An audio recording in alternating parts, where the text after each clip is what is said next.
Deathly Hallows Part 2 is primarily a war film. The gloves are well and truly off. This is an every man, woman and child fight to the death. And believe me, there is a lot of death. But it all comes to a head here, at Hogwarts, a sanctuary for generations of witches and wizards. One of the best kept secrets about Harry Potter is that Hogwarts doesn't actually exist. Bits of it have been filmed all over Britain, in Durham, in York, in Alnwick, and parts of it have been created as sets here at Leavesden Studios. They've taken their inspiration from buildings all over the world. But you do get to see the whole Hogwarts every now and again in the film, which I always assumed was done digitally in the edit after the film had finished. But I was wrong. Just have a look at this. This is actually a scale model of this scale model, which has been used on the previous Harry Potter films. Hogwarts has always existed as a model. There's a beautiful model at Shepperton Studios. It's huge. It's been made by all these model makers with great love and attention. We would have these 3 or 4 or 5, 6-week shoots with this model unit filming these very intricate shots of Hogwarts. But this time we built it all digitally, and that gave us much more flexibility. Another aspect was we wanted to travel through the castle in a way that we hadn't before, join things together and see more of it than we had before. So this has taken an awful lot of time. We started towards the end of 2008 by scanning the actual real model that was built and used for previous films. We photographed all of the textures from that model.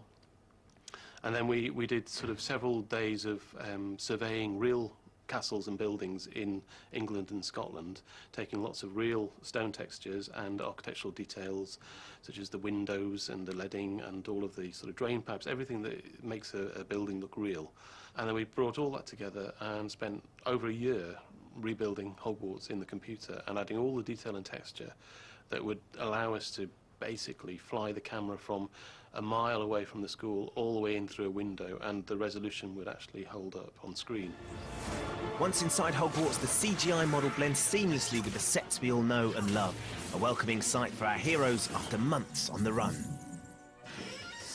When Harry, Ron and Hermione finally return to Hogwarts, it's the beginning of the end. But whereas in the past, their arrival back at school has always been greeted with a certain amount of ceremony on trains, strange creatures and automobiles, this time they have to sneak through a secret passage to avoid detection by the Death Eaters. Now, the good news is it's connected to a pub down that end. The bad news is I've got no idea how to get down. Hey, listen up, you lot. Brought you a surprise. Not more rabbit before it's cooking, I hope. Be surprised if we can digest it. Flying.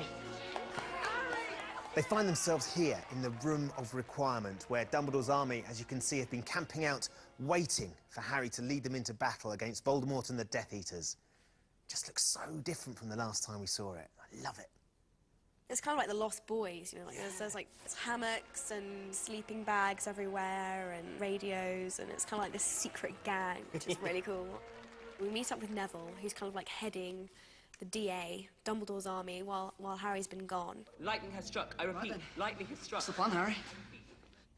And they all want to fight, so they all, obviously, you know, this is the moment they've been waiting for. Harry's return, they're ready for action, they want to, you know, help with the cause. Okay. It's not killing before you know Rivet. One of my favourite characters in these next 2 films is Matt Lewis, Neville. All the while he's been a kind of bumbling...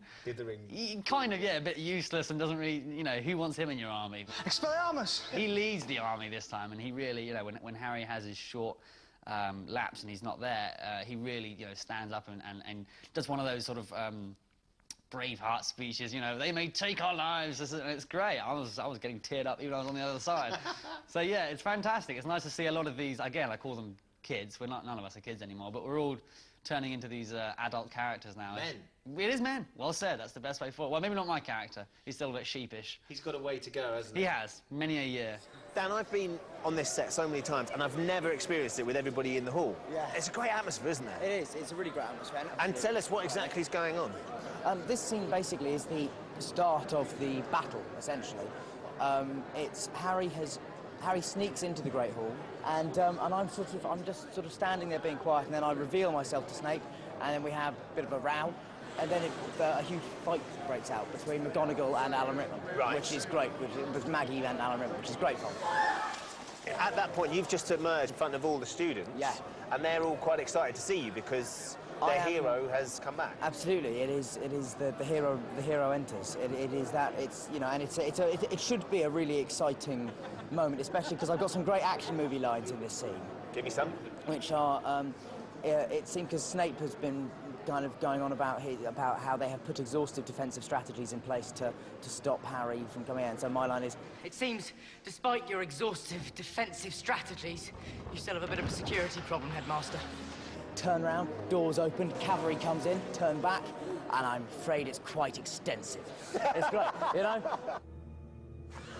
You know, I won't be playing action heroes forever, and so you really have to enjoy it when you get those kind of Indiana Jones moment lines. Big blockbuster line. Right, why That's not? the line you're going to live by. Absolutely. But then we feel you know, the air gets colder, and suddenly we feel, or I feel it first, the presence of Voldemort in the room. And then I hear Sian, who's playing Maisie, our young girl, scream. And I rush over to see where the scream's coming from, and then I find myself in the middle of the room. At this point, Voldemort is talking to all the students in their heads. Not actually in the room, but actually inside each individual student's head, giving this speech. Give me Harry Potter. I think the word he uses, no magical blood will be spilt if you give me Harry Potter. And so then the room sort of all looks round at me like, are we gonna let you die? What are you waiting for? Someone grab him! I mean, this is the first time you really feel like the battle is beginning. The suits of armour come to life, and they help with the attack, and the ghosts, and there's this kind of all of Hogwarts comes together and against Voldemort. So it's a really epic battle. Get inside! Take cover! A significant chunk of the film is taken up with this epic battle. It takes place all over Hogwarts. And I've always wondered how they do it, how they take the words off the page and turn it into stuff like this.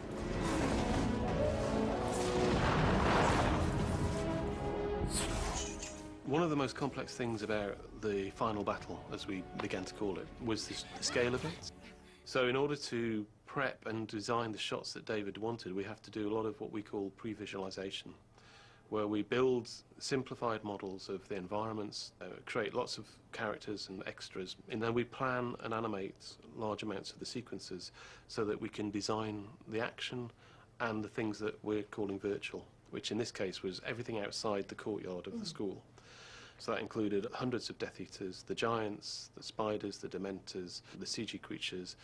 The process to pre-visualize such a large amount of work took over 9 months. It was nearly a year's worth of work with a small team of about 5 people. It looks extravagant because we're having to animate the whole sequence, but it's basically a really useful tool for everyone to understand what's going to happen and prep and plan and then shoot the necessary elements accordingly.